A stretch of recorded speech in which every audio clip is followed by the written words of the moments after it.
Should you tip at an all-inclusive resort in Mexico? And if so, how much should you tip? And who should you tip? In today's video, we're going to answer all of those questions, so stay tuned till the end. Be sure to hit that like button and consider subscribing. Before we dive into the details, I want to be clear that there is no perfect answer to these questions. It's all very personal. You might live in the United States and you're used to tipping everywhere you go. It's actually gotten way out of control here.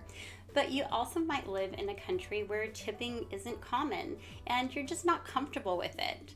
But also you might have paid so much money for your vacation that you just don't have the extra funds to tip.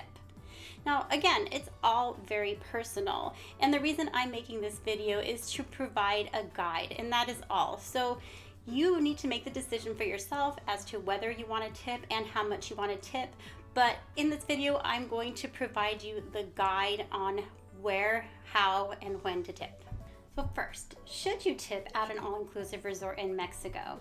In my opinion, yes, and I'm going to give you 3 reasons why.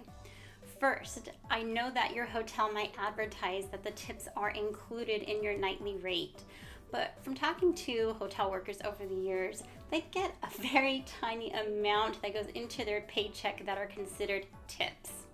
Number 2, the employees just don't make a lot of money overall. The minimum wage in Mexico is 248 pesos per day, or $14.50 US per day.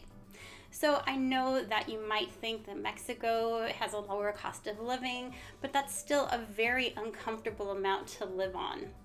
And finally, the most important reason that I like to tip in Mexico at all-inclusive resorts is because the employees provide excellent service. We have been to several all-inclusive resorts in Mexico, and we always find the service to be top-notch. They're always working very hard to make sure that you are having a good time. So now let's get into the details on who you should tip and how much. And I'm going to give you examples for a couple. So if you're traveling with a family or you're traveling solo, you might adjust this a little bit. And while I'll be referencing everything in US dollars, we'll be converting everything into pesos kind of to a nearest round amount, so that way it makes it easy for you to leave the tip. I would recommend that you tip either in US dollars or in Mexican pesos. Don't try to bring other currency. US dollars are widely accepted in Mexico. What I would recommend though, if you do bring US dollars, make sure that the bills are somewhat new. Don't bring ripped bills or bills that have writing all over them. Make sure to put those aside.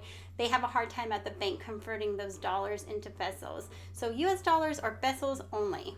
Now, as far as who and how much to tip and when to tip, let's get into that. So when you first arrive at your resort, you'll be dropped off and there'll be somebody there to greet you who will take your bags and they'll kind of keep them aside or take them to the bell desk for you while you're checking in. Now, we usually tip that person $1 or $2 depending on how many bags we have. We usually travel pretty heavily, so we'll usually go with $2. Then once you do get into your room, you will have your bags delivered to you. Sometimes the bellboy will drive you in a golf cart to your room, help you get everything set up. We'll usually tip that person $5. For housekeeping, we like to leave $5 a day. And I know some people say that they will leave a tip at the end of their stay. But you know, with any job, you're not working every day of the week. So I like to leave that tip daily so I know that the person who cleaned that room that day is going to receive that tip.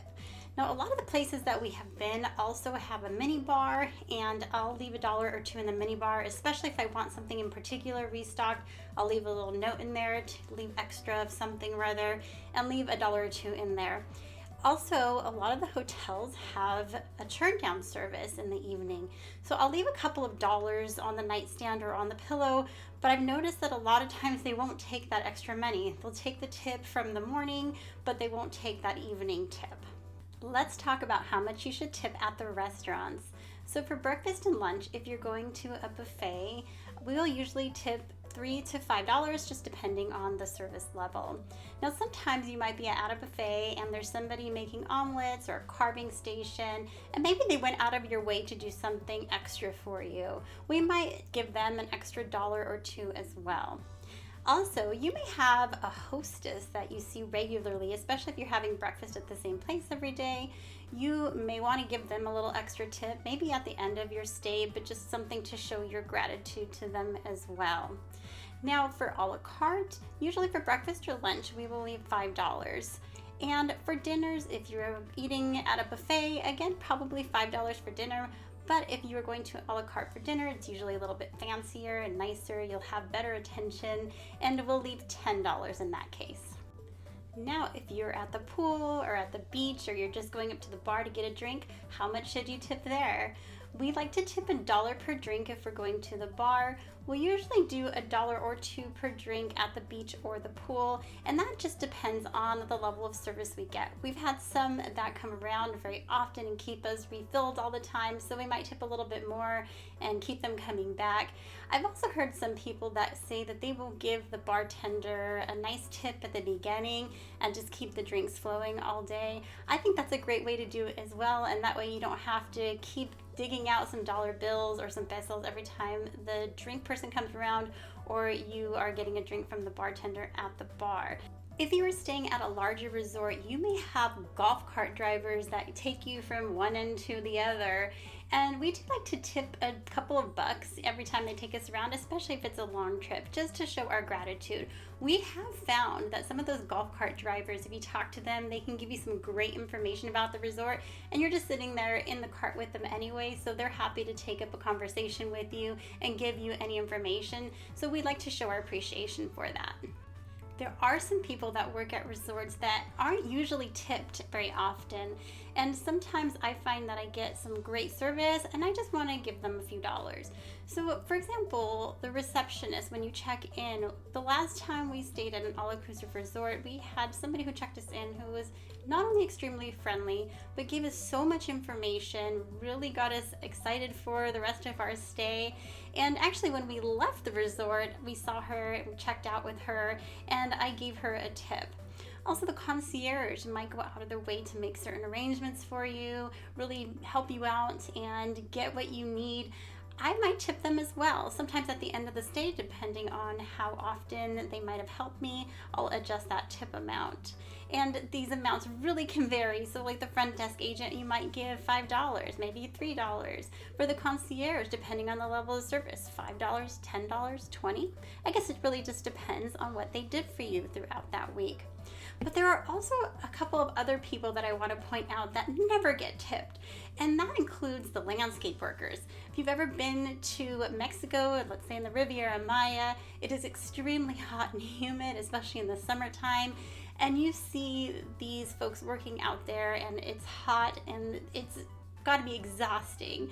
So if you give them $1 or $2, that's going to make their day.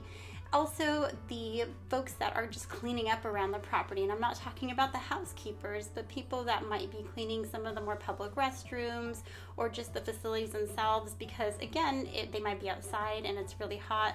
If you give them a couple of dollars, I think that's really special.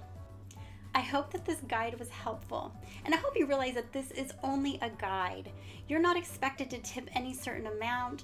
You're really not expected to tip at all, but you may feel that you want to provide some sort of additional compensation to the employees working there, and this was just a sample of the way that we do it. But supporting the local economy just by booking your vacation is also very helpful. Well, I hope you enjoyed this video, and if you are looking for an adults-only, all-inclusive place to take your next vacation in the Riviera Maya, be sure to check out this video on Catalonia Royal Tulum. Thanks so much for watching, and we will see you next time.